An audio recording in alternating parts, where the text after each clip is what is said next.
que está lendo aí? Morte e Vida Severinos e outros poemas? João Cabral? Como assim você não sabe?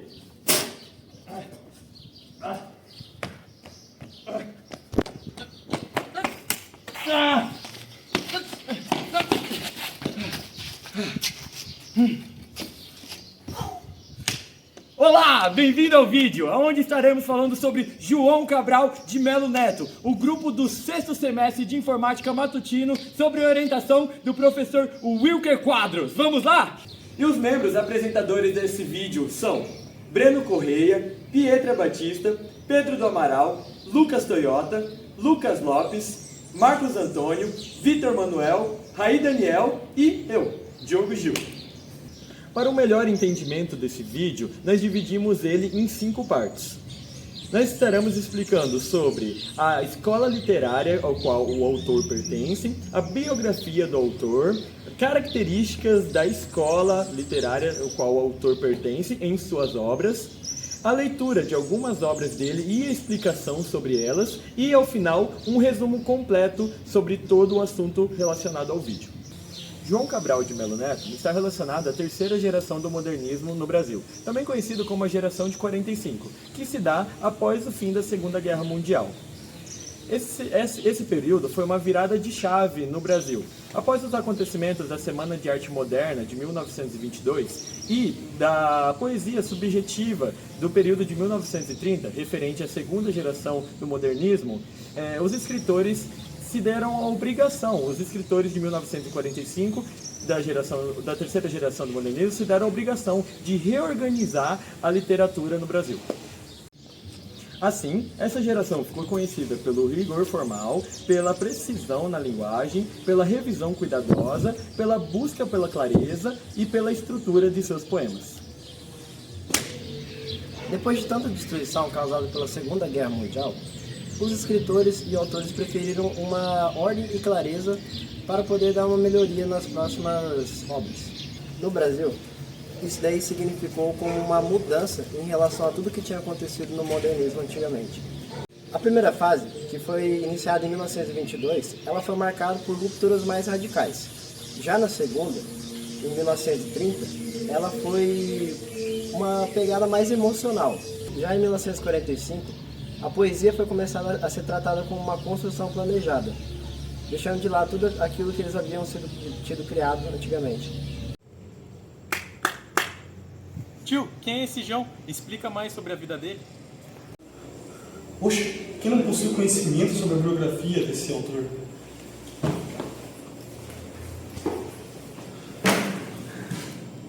João Cabral de Melo Neto nasceu dia 9 de janeiro de 1920, lá no Recife, em Pernambuco. Ele veio de uma família tradicional da elite agrária e passou boa parte da sua infância nas cidades de São Lourenço da Mata e Moreno. Ele era filho de Luiz Antônio Cabral de Melo e Carmen Cabelo Leão Cabral de Melo. Foi primo de Manuel Bandeira e Gilberto Freire. Embora ele tenha crescido numa realidade confortável, foi fortemente influenciado pelas outras realidades à sua volta, que apresentavam um contraste da vida urbana no Recife e sobre as dificuldades do sertão. Desde cedo, João Cabral demonstrou ter um olhar atento e analítico aos objetos, formas e à materialidade do mundo à sua volta, traço que se tornou fundamental para suas poesias futuras. Na juventude, estudou em colégios tradicionais e, em 1942, se mudou para o Rio de Janeiro. Foi nessa fase onde ele se aproximou da literatura, se inspirando na geração de 30, em Carlos Drummond de Andrade e em poesias espanholas. Com 20 anos, já escreveu seus primeiros poemas. Foi ainda no Rio em que publicou sua primeira obra, Pedra do Sono, que trazia a sensação de sonho e estranhamento, apresentando imagens incomuns e uma linguagem direta que mostrava um mundo entre o real e o imaginário.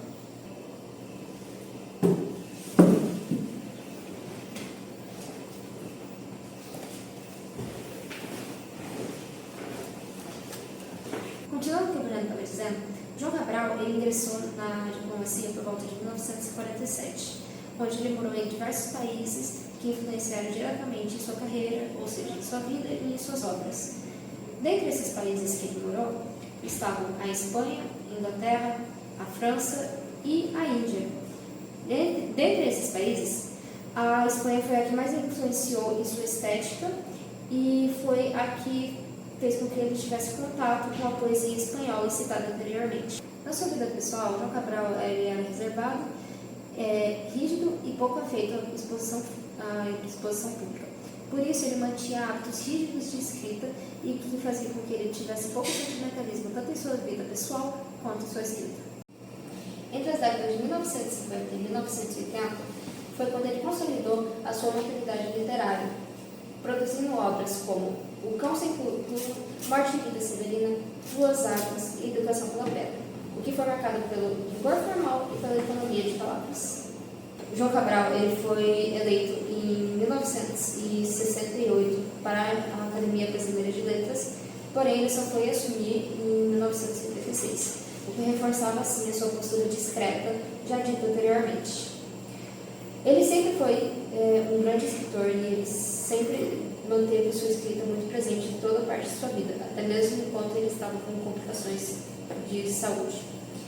Ele veio a falecer em 1999, deixando um grande legado e sendo lembrado como um dos maiores poetas do século XX. Bom, agora eu vou falar sobre as características literárias. O autor João Cabral de Melo Neto é lembrado pelo seu jeito único de escrever as suas poesias. Ele não usa como uma forma de desabafar sobre os seus sentimentos, ao contrário dos outros poetas da sua época. Para ele, era como se fosse um projeto de engenharia. Cada verso era montado e calculado de forma precisa, como se fosse alguém que projeta uma estrutura. E é por isso que muita gente chama ele de o poeta engenheiro. Outra característica forte das obras dele é a objetividade. Ele quase nunca falava de si mesmo e evitava qualquer tipo de sentimentalismo. Em vez disso, ele observava o mundo de fora. Ele preferia descrever cenas, objetos e situações de forma objetiva. A poesia dele é muito mais analítica do que emocional. Ele queria mostrar as coisas como elas realmente são, mantendo sempre um distanciamento. A poesia de João Cabral se destaca no uso de uma linguagem concreta, no qual ela é formada por palavras que são ligadas a elementos físicos e materiais, como a água, a pedra, o sol e tijolos, no qual ele usa para representar o mundo real. Ele acreditava que a poesia devia nascer da realidade e não de sentimentos vagos. Assim, ele criava versos tão reais que pareciam ser quase tocáveis. Além disso, ele utilizava poucas palavras, sempre mirando na precisão. Ele evitava o exagero e adjetivos. Mesmo com sua escrita objetiva, João Cabral tinha uma forte consciência social, ou seja, ele conseguia falar e escrever sobre temas como a fome, a pobreza e a seca, de forma clara e direta, sem dramatização, de forma que a própria realidade gerasse impacto aos leitores. Bom, agora eu vou falar sobre a obra mais famosa do autor, que é A Morte e Vida Severina. Ela foi lançada em 1955 e trata de um auto de Natal, que é uma peça em versos. Ela conta a história de Severino, um homem que foge do sertão, correndo da seca e indo para Recife. Porém, lá ele só encontra a morte, fazendo com que a palavra Severino pare de ser um nome próprio e se torne um adjetivo, significando uma vida sofrida. No trecho famoso de Encontro com o Mestre Carpina, Severino pergunta se vale a pena viver, e a resposta não vem com palavras, mas sim com o nascimento de uma criança. A obra termina mostrando que a vida, mesmo na miséria extrema, é um ato de existência contra a morte. Bom, agora eu vou ler um trecho da obra mais famosa do João Cabral de Melo Neto, que é Morte e Vida Severina, e o trecho ele começa assim: o Carpina fala com o retirante, que esteve de fora, sem tomar par de nada. Severino, retirante, deixe agora que ele diga. Eu não sei bem a resposta da pergunta que fazia. se não vale mais saltar fora da ponte e da vida? Nem conheço essa resposta, se quer mesmo que lhe diga. É difícil defender, só com palavras, a vida, ainda mais quando ela é esta que vê, Severina. Mas se responder não pude à pergunta que fazia, ela, a vida, a respondeu, com sua presença viva. E não há melhor resposta que o espetáculo da vida. Vê-la desfiar seu fio, que também se chama vida, ver a fábrica que ela mesma teimosamente se fabrica, vê-la brotar como há pouco em nova vida explodida, mesmo quando é assim pequena a explosão como a ocorrida, como a de há pouco franzina, mesmo quando é a explosão de uma vida severina.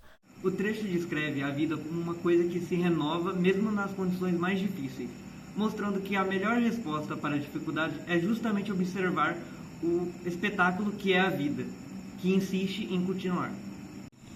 Ele usa a imagem do fio, que se desfia e refaz, como a vida, que se reconstrói teimosamente como se fosse uma fábrica que cria a si mesma. Mesmo quando a vida é pequena, frágil ou pobre, como a do personagem Morte e Vida Severina, ela ainda consegue brotar com força inesperada.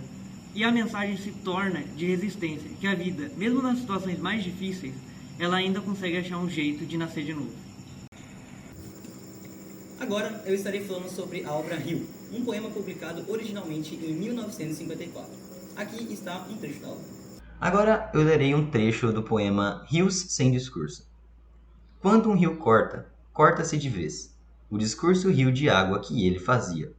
Cortado, a água se quebra em pedaços, em poços de água, em água paralítica. Em situação de poço, a água equivale a uma palavra em situação dicionária.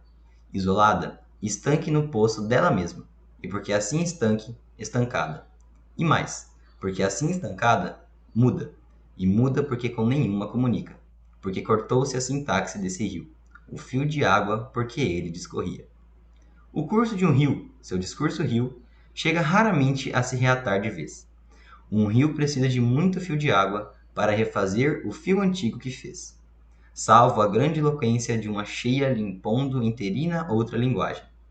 Um rio precisa de muita água em fios para que todos os poços se enfrassem, se reatando de um para outro poço, em frases curtas, então frase e frase, até a sentença rio do discurso único em que se tem voz a seca a ele combate. Nesse trecho, João Cabral compara o movimento do rio ao ato de discorrer. Quando o rio seca ou se interrompe, o seu fluxo, que no caso seria o seu discurso, também se quebra. A água parada é como se fossem poços isolados, como palavras soltas sem formar frases e nem sentido. Assim, o rio só é rio quando ele está em movimento. Quando ele para, ele perde sua função e a sua identidade. O poema busca mostrar que é difícil retomar o curso depois de seco, pois é necessário reconstruir o fio de água. Com isso, o autor faz uma metáfora entre natureza e linguagem, mostrando que tanto o rio quanto o discurso necessitam de continuidade para existir. Fazendo um resumo desse vídeo, João Cabral se destacou muito na literatura brasileira por unir o rigor, objetividade e consciência social. Por ser da terceira geração do modernismo, João Cabral ele reorganizou a poesia pós-Segunda Guerra Mundial, de uma maneira que a escrita fosse mais clara, planejada e precisa. Tanto é que o seu apelido ficou como poeta engenheiro, por romper o sentimentalismo e impor uma lógica mais estruturada. A vivência no Nordeste e o contato com a cultura espanhola moldaram o seu estilo concreto e enxuto. Em obras como O Cão Sem Plumas e O Rio, expõe diretamente a pobreza e a desigualdade social. Mesmo objetivo, ainda assim, as obras preservam a persistência humana e a força humana. A sua escrita inovou a poesia brasileira e consolidou João Cabral como um dos grandes poetas do século XX, cujas obras seguem atuais e necessárias. Como a estrutura dessa piscina e dessa casa, onde foi gravado todo o nosso vídeo seminário, os poemas de João Cabral foram muito bem estruturados, muito bem pensados, realmente como uma construção. Não é à toa que ele recebeu o nome de poeta engenheiro, não é verdade? Fique agora, então, com as referências que nós utilizamos para o estudo do conteúdo dado nesse vídeo seminário. E lembre-se sempre, a educação é a arma mais poderosa que existe. Muito obrigado pela atenção de todos e até logo!